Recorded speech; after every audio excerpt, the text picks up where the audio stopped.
Bonsoir et bienvenue sur la chaîne Histoire d'une nuit. N'oubliez pas de partager et de vous abonner si la vidéo vous a plu. Bon visionnage. La légende du Jorogumo. C'est une histoire fascinante provenant du folklore japonais.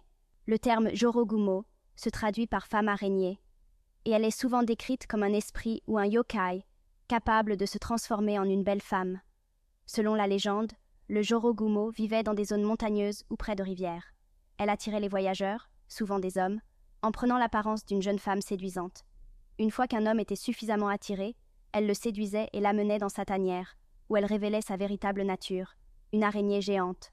Dans certaines versions de l'histoire, le Jorogumo se nourrissait de ses victimes, les piégeant dans sa toile pour les dévorer. Cependant, il existe aussi des variantes où elle est dépeinte comme un esprit protecteur, capable de conférer des bénédictions à ceux qu'elle juge dignes. Et maintenant, place à l'histoire. La nuit était particulièrement noire, le genre de nuit où même les étoiles semblaient avoir peur de briller. J'avais entendu parler de la Jorogumo à travers les murmures des villageois, des histoires terrifiantes que les enfants se racontaient autour du feu. Mais ma curiosité m'avait poussé à m'aventurer dans la forêt, là où elle était censée errer, attirant les imprudents dans son piège mortel. Au fur et à mesure que je m'enfonçais dans les bois, une brume épaisse s'élevait, enveloppant mes jambes comme une étreinte glaciale. La mélodie douce et hypnotique que j'avais entendue dans les récits résonnait dans l'air, me poussant à avancer. Mon cœur battait la chamade, mais quelque chose en moi me disait de continuer. Après ce qui m'a semblé une éternité, je l'ai aperçue. Elle était là, au bord d'un ruisseau, sa silhouette à la fois captivante et terrifiante. Ses longs cheveux noirs cascadaient sur ses épaules, et sa robe blanche flottait autour d'elle comme un brouillard. Elle m'a regardée, et j'ai senti une attraction irrésistible, un désir de m'approcher, mais au fond de moi, la terreur grondait. « Viens, ne crains rien », a-t-elle murmuré, sa voix douce comme du miel, mais avec une note de menace sous-jacente. Mes jambes se sont mises à bouger d'elles-mêmes, comme si elles étaient contrôlées par une force extérieure.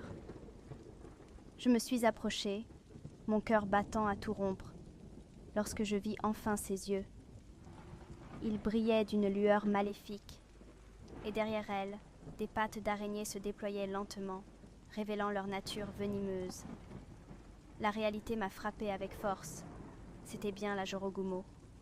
Je me suis retournée pour fuir, mais mes jambes étaient engourdies.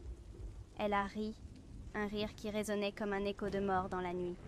« Tu penses vraiment pouvoir échapper à moi ?» Dans un dernier espoir, je me suis mise à crier, appelant à l'aide, mais la forêt semblait avaler mes cris. Mon esprit était en proie à la panique. Soudain, elle a bondi, ses pattes arachnéennes m'attrapant fermement. Je me suis débattue, mais sa force était inouïe. Elle m'a tiré vers elle, ses yeux brillants d'une malice insatiable. « Tu aurais dû écouter les histoires », a-t-elle susurré, en s'approchant de mon cou.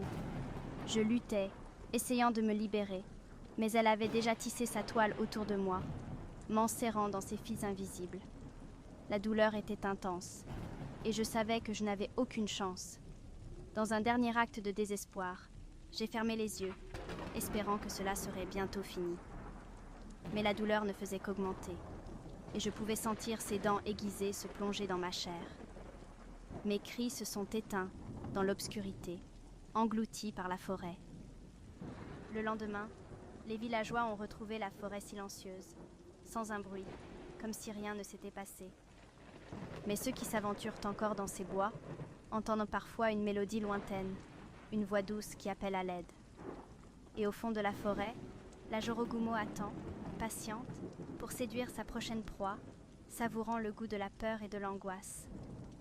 Je suis devenue une légende parmi tant d'autres, une âme perdue dans la toile de la Jorogumo, à jamais condamnée à errer dans les ténèbres